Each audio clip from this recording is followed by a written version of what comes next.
Salam Bapak Ibu yang dikasihi oleh Tuhan, senang sekali saya bisa menyampaikan firman dari Tuhan yang saya yakin kebenaran firman ini begitu penting bagi kita sekalian. Itulah sebabnya saudara-saudara, saya percaya apa yang pernah dikatakan oleh salah seorang hamba Tuhan, the future you hold depend on the revelation you carry. Masa depanmu tergantung dari pewahyuan yang engkau terima hari ini. Satu kebenaran yang masuk dalam hati atau heart thinking bisa mengubah sisa kehidupan kita. Amin. Itulah sebabnya Bapak Ibu sekalian, saya percaya apa yang pernah dikatakan oleh pemazmur. Berbahagialah orang yang kesukaannya merenungkan firman Tuhan siang dan malam.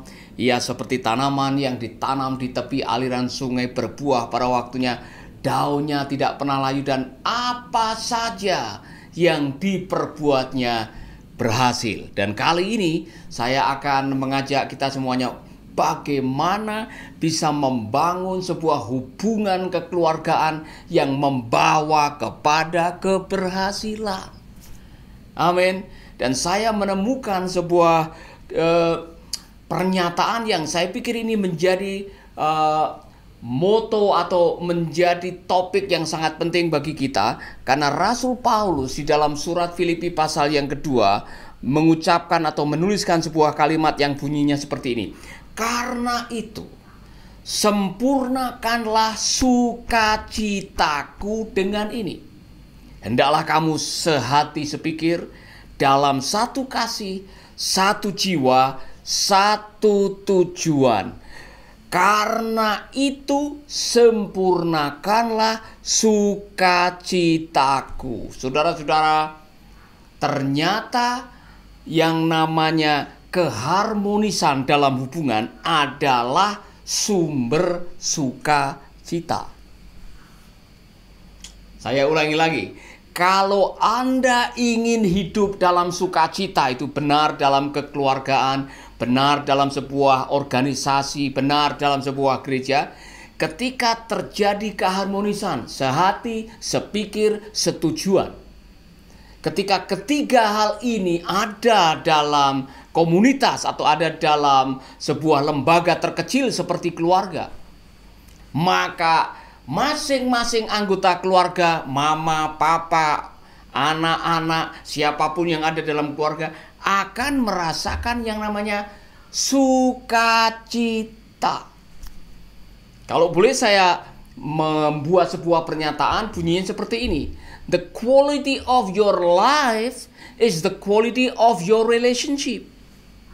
Jadi, saudara-saudara, kualitas hidupmu, suami-suami, istri-istri, anak-anak, para orang tua, kualitas hidupmu tergantung dari kualitas hubunganmu dalam keluarga.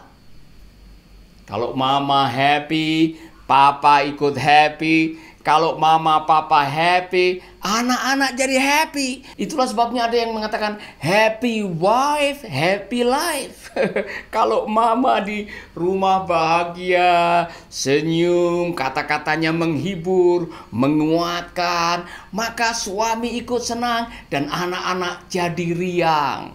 Tetapi kalau istri mulai marah-marah, nada kata-katanya melengking tinggi, suka ngebrak pintu, banting piring, omongannya judes, suami bisa-bisa kabur dari rumah, mirip seperti Bang Toyib. Saudara, hari ini nih Bang Toyib masih belum mau pulang. Coba saudara tanya, ada di mana Bang Toyib? Ya kan? Bang Toyib, kenapa tak pulang-pulang? Karena Bang Toyib mungkin sudah jenuh, bosan, muak dengan ucapan-ucapan yang menghakimi, merendahkan, dan bahkan bisa merobek dan meninggalkan kepahitan di dalam hati. Maka benar, saudara-saudara, kalau mohon maaf nih, istri-istri suka merengek, mencela, marah-marah, katanya lebih baik tinggal di ujung sawah sana daripada tinggal dengan istri yang suka marah-marah katanya. Itulah sebabnya penting bagi kita. Tadi saya mengatakan happy wife, happy life. Happy husband, happy children. Kalau bapaknya semangat, senyum, punya gairah, sayang sama mamanya, sayang sama anak-anaknya, anak-anak jadi bahagia dan ada rasa aman. Tapi kalau bapaknya setiap pulang kantor, pulang kerja, bawaannya marah-marah, anak-anak merasa tidak aman. Dan tentu saja di dalam rumah tangga akan kehilangan yang namanya keharmonisan. Di mana tidak ada keharmonisan, di sana tidak ada kebahagiaan. Jelas? Amin. Jadi saudara-saudara, saya mau mengajak saudara-saudara merenungkan apa yang dikatakan oleh Rasul Paulus, yaitu bahwa ketika kita memiliki satu tujuan, satu pikiran, satu hati, maka di sanalah sukacita itu akan ada. Saudara-saudara, ada yang mengatakan bahwa awal dari keberhasilan adalah kebahagiaan. Bukan berhasil dulu baru bahagia, tetapi yang benar adalah bahagia dulu baru berhasil.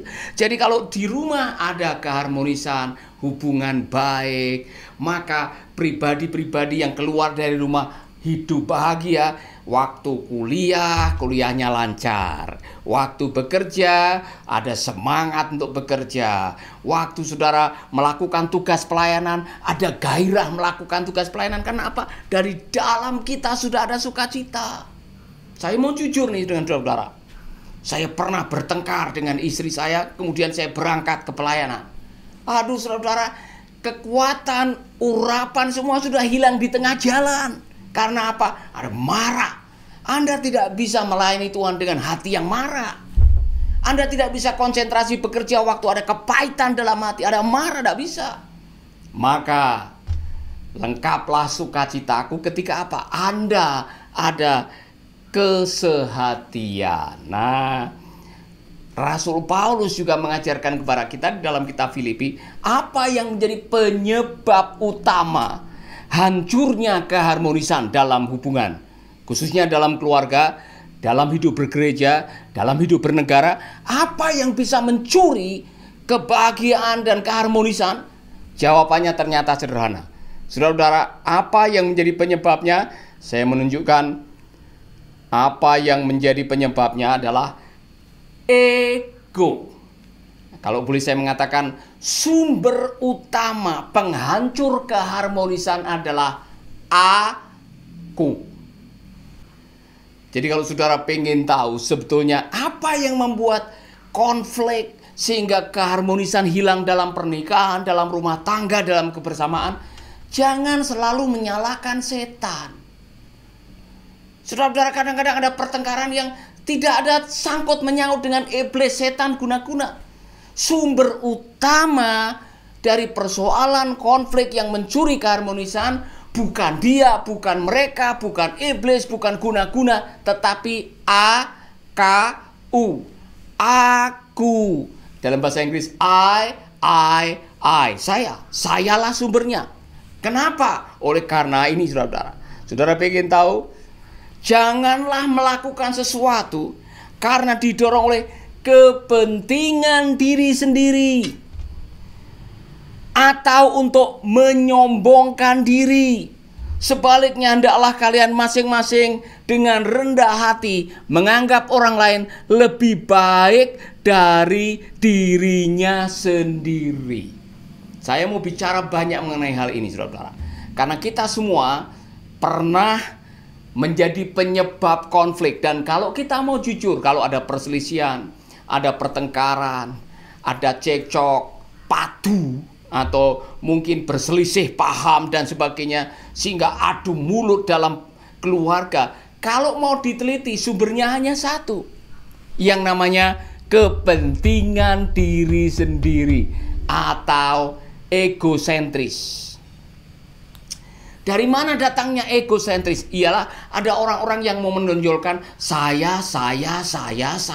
Pokoknya saya maunya kalau pagi hari ini harus masak soto.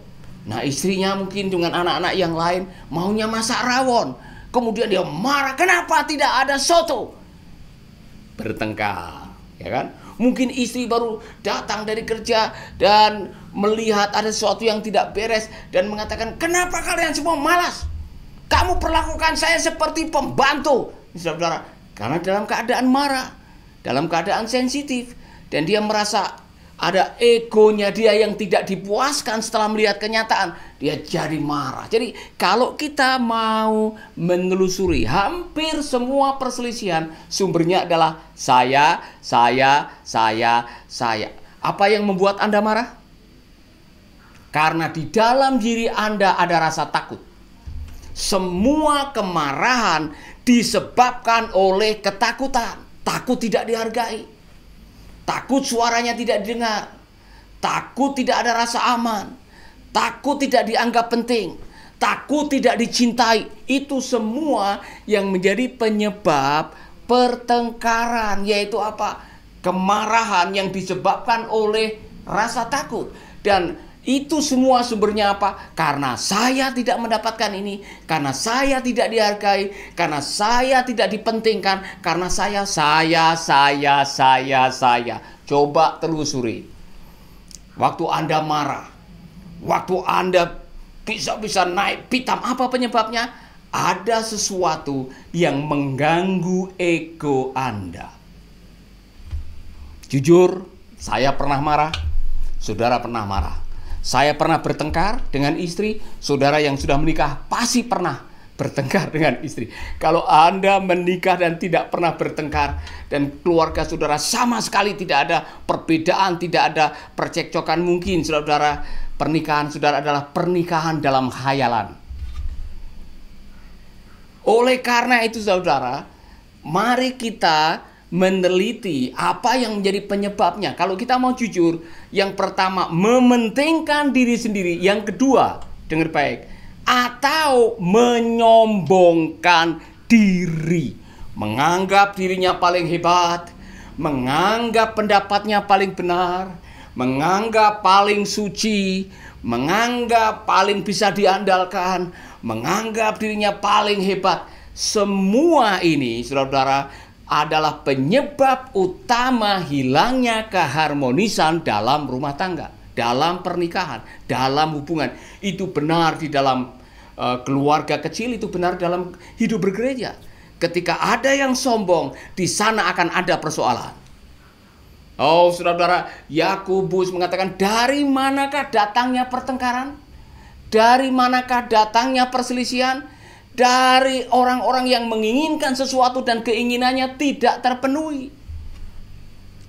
Egonya tidak menemukan apa yang menjadi keperluannya, kebutuhan egonya. Disitulah orang bertengkar, disitulah orang bermasalah, disitulah orang mulai melakukan hal-hal yang bisa menghancurkan kebersamaan. Itu benar dalam pernikahan, itu benar dalam kehidupan bersama. Itulah sebabnya saudara, waspadai yang namanya saya paling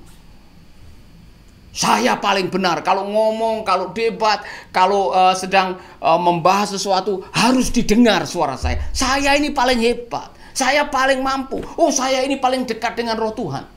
Haleluya, saya ini diurapi oleh Tuhan. Saudara-saudara, waspadai kesombongan rohani dalam hidup saudara. Yang namanya kesombongan adalah awal dari kehancuran. Maka Alkitab mengatakan kepada kita sekalian, jangan sombong, karena kesombongan mengawali kehancuran. Itu benar. Ketika di dalam kehidupan pernikahan ada suami yang sombong atau istri yang sombong, sebentar lagi pernikahan itu akan hancur. Ketika di dalam gereja ada pemimpin-pemimpin yang sombong, gereja dan pelayanan itu akan hancur. Ketika dalam sebuah komunitas orangnya pada menganggap dirinya paling hebat, paling pinter, paling rohani, sebentar lagi akan hancur. Saudara tahu arti kata sombong? Pride. Artinya adalah swell head. Apa itu swell head? Kepala bengkak. Kalau dalam bahasa kita sehari-hari adalah orang yang kepala besar. Karena menganggap dirinya, oh ini karena saya kepalanya bengkak. Oh, kalau tidak ada saya pelayanan ini tidak seperti ini. Bengkak lagi. Ini semuanya oleh karena usaha saya. Bengkak lagi. Lama-lama kepalanya jadi besar. Saudara bisa bayangkan. Besar, besar, besar, besar. Jungkir. Hancur. Jatuh. Dan akhirnya malu. Maka saudara-saudara, nasihat Rasul Paulus ini akan menolong Anda untuk menjaga keharmonisan dengan apa? Jangan suka mementingkan diri sendiri. Dan yang kedua, jangan sombong. Apapun bentuk kesombongan saudara, kesombongan adalah awal kehancuran. Dan yang ketiga, saudara, Rasul Paulus memberikan sebuah saran. Sebaliknya, perhatikan ayat ini. Sebaliknya, hendaklah kalian masing-masing dengan rendah hati menganggap orang lain lebih baik daripada dirinya sendiri. Wow. Saya membaca sebuah tafsiran, saudara-saudara. Ini adalah penyembuh keharmonisan yang hilang, atau cara yang paling praktis untuk memulihkan keharmonisan yang hilang yang disebabkan oleh diri sendiri atau ego dan kesombongan adalah masing-masing akan menghargai. Tidak ada yang merendahkan, tidak ada yang mencari kelemahan, tidak ada yang berusaha untuk mengubah. Karena apa? Oh, saya menganggap dia lebih baik dan dia menganggap saya lebih baik. Ada respect. Masing-masing memberikan respect satu dengan yang lain di tengah perbedaan, di tengah kekurangan, di tengah kelemahan. Masing-masing kita punya kelemahan. Saudara-saudara, dalam sebuah keluarga pasti masing-masing ada kelemahannya. Ini contoh. Saya punya kelemahan kalau mengambil barang lupa taruh di tempatnya. Dan itu bisa menjadi sumber pertengkaran. Karena apa? Saya dari kecil dibiasakan atau sudah biasa hidup sendiri karena keleleran. Bapak saya bercerai dengan istri waktu saya umur 6 tahun. Dia minggat ke Sumatera. Ibu saya menikah dengan pria anak 3. Dan saya tidak bisa tinggal dengan mereka, sehingga saya tinggal dari rumah ke rumah. Saya hidup keleleran. Akhirnya saya bisa menyadari bahwa saya ini dari kecil biasa semaunya sendiri karena hidup sendiri. Wow, istri saya sebaliknya. Istri saya dibesarkan dari keluarga tentara, angkatan udara. Begitu disiplin. Nah, anak atau wanita yang biasa disiplin ketemu dengan pria yang tidak biasa disiplin, ketemu dalam pernikahan, pasti beda. Saudara-saudara, apa yang menjadi kekurangan saya seringkali menjadi awal pertengkaran. Sampai suatu saat saya belajar berubah. Istri saya juga berubah. Ketika masing-masing berubah dan akhirnya kita menyadari saya tidak bisa mengubah kamu, kamu tidak bisa mengubah saya. Maka satu-satunya cara yang terbaik adalah masing-masing berusaha untuk mengubah dirinya sendiri. Kita merendahkan hati, mengakui kelemahan, bahwa ada sesuatu yang tidak baik yang kalau saya pertahankan bisa mengganggu keharmonisan. Maka saya belajar berubah. Saya berubah, saudara-saudara, kalau ambil buku, masuk ke toilet sambil baca, saya ingat saya harus kembalikan buku itu di raknya lagi. Sebab kalau tidak akan jadi pertengkaran. Dan ketika saya bisa melakukan itu, istri saya juga berubah. Ketika masing-masing berubah, kemudian kita menghargai usaha kita untuk berubah, ada sukacita, ada keharmonisan. Dan saya mengakui, mengapa istri saya seperti ini? Mengapa saya seperti ini? Masing-masing kita dari dua pribadi yang berbeda dipertemukan dalam pernikahan, harus ada sebuah etiket baik. Dia punya kelebihan, saya punya kelebihan. Fokus pada kelebihan, bukan pada kekurangan. Ketika masing-masing anggota keluarga mulai mencari kekurangan,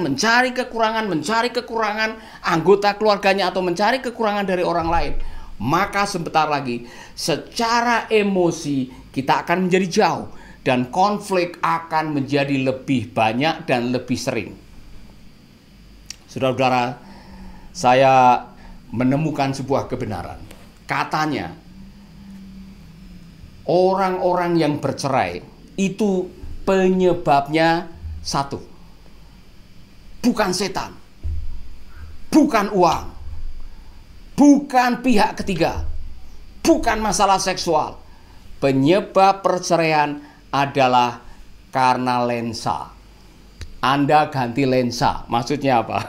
Sini saya mau jelaskan. Waktu Anda pacaran, waktu Anda masih baru jatuh cinta itu, Anda pakai lensa positif. Wah, saudara bela di depan orang tua saudara. Oh, ini calon saya ini, bobot, bibit, bebetnya luar biasa. Saudara tutupi kekurangannya. Iya kan? Masih ingat?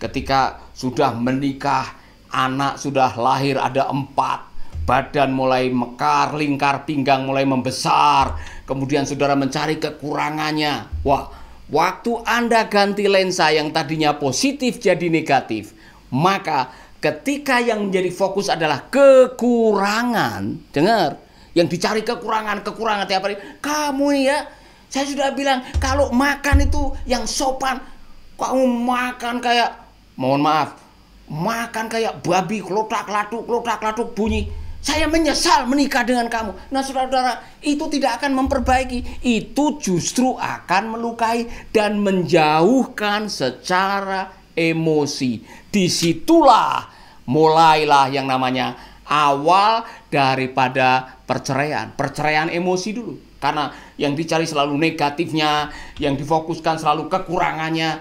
Di mana itu terjadi, yang namanya fokus pada kekurangan dan tidak ada respect, maka disitulah keharmonisan akan menjauh dari hubungan. Waspadalah. Itulah sebabnya, saudara-saudara, saya mengajak Anda semuanya belajar dari Rasul Paulus. Salah satu cara untuk menyembuhkan keharmonisan yang sudah hancur berantakan, ikuti nasihatnya. Apa? Sebaliknya, hendaklah kalian masing-masing dengan rendah hati menganggap orang lain lebih daripada dirinya sendiri. Jadi obat yang paling mujarab untuk pulih dari hancurnya keharmonisan dalam hubungan, masing-masing harus mengambil sikap rendah hati. Apa artinya rendah hati? Menganggap orang lain lebih baik daripada dirinya sendiri. Bukan sebaliknya, menganggap dirinya lebih baik dan semua orang kurang baik. Itulah kesombongan. Saudara bayangkan, ketika masing-masing menganggap dirinya dengan rendah hati, menganggap orang lain lebih baik dan tidak ada kesombongan, waktu kita berlaku rendah hati, kita menyadari, kita minta maaf, kita mengakui kekurangan kita, orang yang mendengar pada waktu kita mengatakan, "Ma, saya mengakui ini kekurangan saya. Dan saya sadar saya harus berusaha untuk memperbaiki ini." Pasti pasanganmu akan berempati. Oh ya, saya juga punya kekurangan. Itulah sebabnya, saudara-saudara, mari kita belajar dari apa yang dikatakan oleh Tuhan Yesus yang mengatakan seperti ini, saudara-saudara, atau belajar dari Rasul Paulus. Itulah sebabnya kita belajar dari Rasul Paulus. Sebuah nasihat yang saya bilang ini obat paling manjur untuk menyembuhkan masalah hubungan. Ketika keharmonisan hilang, ini obat paling baik untuk kita semua. Hendaklah kalian berjiwa seperti Kristus Yesus. Hai suami, hendaklah engkau memiliki jiwa seperti Kristus. Hai istri, hendaklah engkau memiliki jiwa seperti Kristus. Hai anak-anak, hendaklah engkau memiliki jiwa seperti Kristus. Pada dasarnya ia sama dengan Allah, tetapi ia tidak merasa bahwa keadaannya yang ilahi itu harus dipertahankannya. Sebaliknya, ia melepaskan semuanya lalu menjadi sama seperti seorang hamba. Ia menjadi seperti manusia dan nampak hidup seperti manusia. Apa artinya? Ini luar biasa. Saudara-saudara, dalam pernikahan, dalam rumah tangga, suatu saat mungkin Anda akan direndahkan. Wah, kamu nih kalau kasih tugas tidak pernah selesai-selesai. Bagaimana kamu ini? Saudara mungkin mendengar seperti itu. Tidak usah marah. Ketika ego saudara dihantam dengan kata-kata yang melecehkan, tidak usah marah. Yesus contohnya. Dia yang setara dengan Allah, dia mengambil bentuk manusia dan merendahkan diri sebagai seorang hamba. Dia tidak tersinggung. Maka contoh atau tanda bahwa Anda adalah orang yang rendah hati, Anda tidak akan pernah tersinggung kalau direndahkan oleh orang lain. Saya ulangi lagi. Tanda bahwa engkau sudah memiliki pikiran dan perasaan Kristus. Saudara sudah hidup dengan pikiran dan perasaan Kristus, artinya saudara juga memiliki kerendahan hati. Kalau direndahkan, kalau dibullying, kalau diremehkan, kalau tidak dianggap, Anda tidak tersinggung. Karena apa? Kalimat orang tidak menentukan siapa Anda. Maksudnya begini, kalau Anda tidak, kamu ini tidak berguna, itu kata orang. Tapi Tuhan tahu persis mengapa Anda dipanggil, mengapa Anda diperlengkapi, mengapa Anda masih diberi hidup. Karena Tuhan memandang engkau masih punya tugas yang mulia yang harus diselesaikan. Jadi hidupmu tidak ditentukan oleh apa kata mereka di sekitarmu, tapi hidupmu ditentukan oleh kata Tuhan. Kalau kita percaya kita adalah umat pilihan Allah, bangsa yang kudus, imamat rajani, biji mata Allah. Saudara, waktu kita direndahkan tidak perlu harus tersinggung, karena ucapan mereka tidak mengubah status kita di hadapan Tuhan. Saya mau mengatakan ini kepada suami istri. Jangan membiasakan diri kalau marah, merendahkan, menyerang, menghantam, memblacklist, melabeli pasanganmu. Dasar bodoh, dasar pemalas. Jangan lakukan itu, karena itu bisa melukai perasaan pasanganmu. Saudara-saudara, gunakanlah kalimat seperti yang dikatakan oleh Rasul Paulus ini. Kalimat yang membangun, kalimat yang menguatkan, kalimat yang menyejukkan, kalimat yang mengoreksi dengan kasih tanpa harus melakukan assassination, karakter assassination, menjatuhkan orang atau menjatuhkan anak, orang tua atau pasangan saudara. Amin. Oleh karena itu saudara, hendaklah kalian berjiwa seperti Kristus. Jadi cara yang mujarab untuk kita bisa memulihkan hubungan keharmonisan dalam pernikahan, dalam keluarga adalah masing-masing anggota keluarga berlomba-lomba memiliki pikiran dan perasaan Kristus. Apa contohnya? Kasihilah musuhmu.